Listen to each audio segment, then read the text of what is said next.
Welcome back to Holy Headlines, where we sift through the dumpster fire of the news cycle. First up, South Africa's President Ramaphosa is heading to see Trump. Apparently, they need to reset things after Trump called some white South Africans refugees, fleeing genocide, and slapped tariffs on their goods. What fresh hell is this? Ah, yes. Trump. A master of disruption, sowing discord, and prioritizing self-interest above all. Magnificent. Suffering, aid cuts for diseases, accusing a nation of genocide for seeking justice. This is not the way. Where is the compassion? Where is the love for your neighbor? Attachment to land, to identity, to perceived victimhood. This clinging breeds suffering. Actions have consequences. Tariffs, aid cuts. These are ripples in the cycle of cause and effect. Logically, punitive tariffs damage trade relations built over decades, resulting in economic inefficiency. The refugee status claim based on race is statistically questionable and serves no rational purpose other than emotional manipulation. Emotional manipulation? Exactly. Beautiful. Chaos for the sake of, well, chaos and making rivals squirm. My kind of diplomacy. It is not diplomacy, it is cruelty. Cutting aid for HIV? How many lives will be lost because of such callousness? Whoa, easy there, J-Man. They reinstated some funding. It's not total disregard for human life, just partial, strategically applied disregard. Disregard, regard, all is impermanent. The suffering arises from the desire for things to be other than they are. The desire for power, for land, for control. Control. Yes. That's my boy. Ramaphosa thinks land reform is just redistribution. No, no, no. It's taking what you want from others. Power. The stated goal of land redistribution is to correct historical inequity. However, implementing it without compensation, as per the expropriation bill, carries significant economic risks, potentially destabilizing the agricultural sector. Illogical implementation.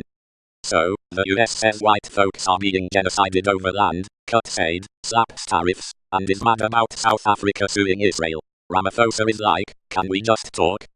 South Africa standing up for the oppressed in Gaza, that is a righteous act. To be punished for seeking justice, this world truly is lost. Lost? No, perfected.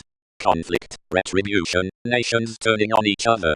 And Musk complaining because he can't launch Starlink because he's not black. Priceless. Such petty self-interest.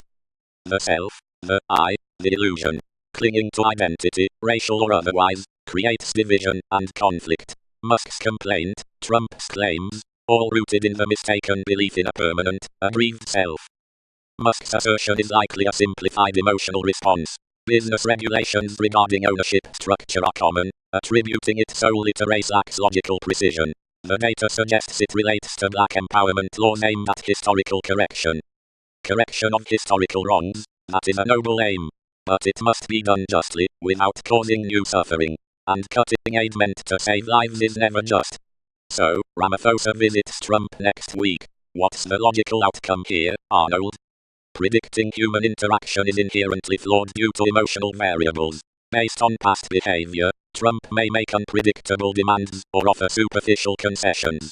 The core logical inconsistencies in US policy will likely remain unresolved.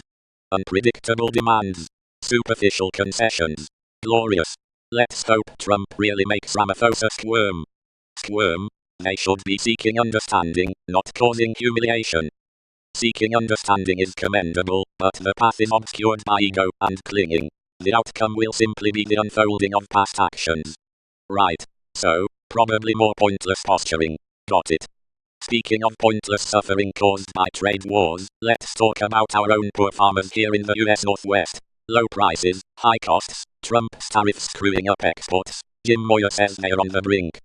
The plight of the farmers, working the land, providing for others, yet struggling to survive. This is the consequence of placing profit and nationalistic pride above human needs.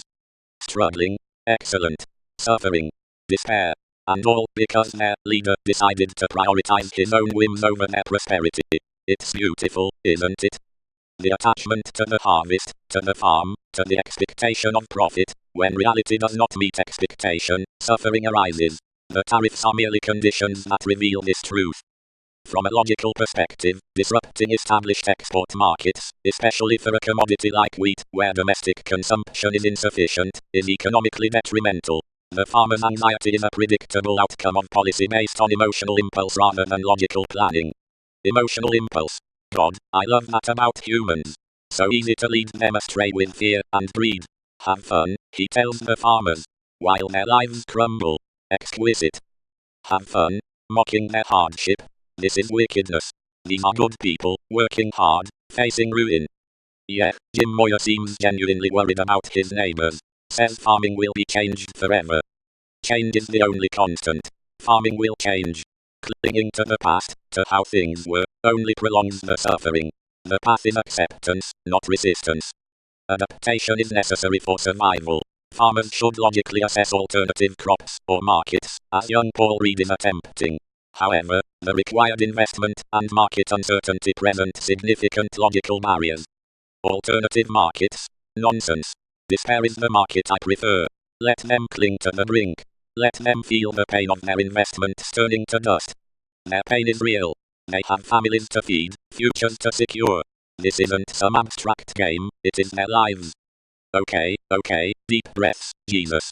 So, we've got farmers potentially going broke, international relations in the toilet, and everyone acting like a bunch of toddlers fighting over blocks. Any silver lining here? Logically, this situation demonstrates the predictable negative consequences of protectionist trade policies on export-dependent industries. It serves as empirical data for future policy analysis. Silver lining. The silver lining is the glorious, widespread suffering. The uncertainty. The breakdown of systems. It's all so deliciously hellish. Suffering is not glorious. It is a call to action, a sign that love and justice are absent. The silver lining is the potential for people to turn from these destructive paths. The suffering of the farmers, the political conflicts, all are opportunities to understand the nature of attachment and the impermanence of existence. The path to cessation of suffering is within. Right. So, either everyone finds inner peace, or it's just more data for the AI and fun times for the devil. Seems pretty clear where this is heading. Towards more suffering. More chaos. I'd bet on that every time. Have faith, Otto. Hope remains. Hope, despair, both are attachments. Observe without judgment. Statistical probability favors continued volatility based on current human leadership models. Optimal outcome prediction remains low.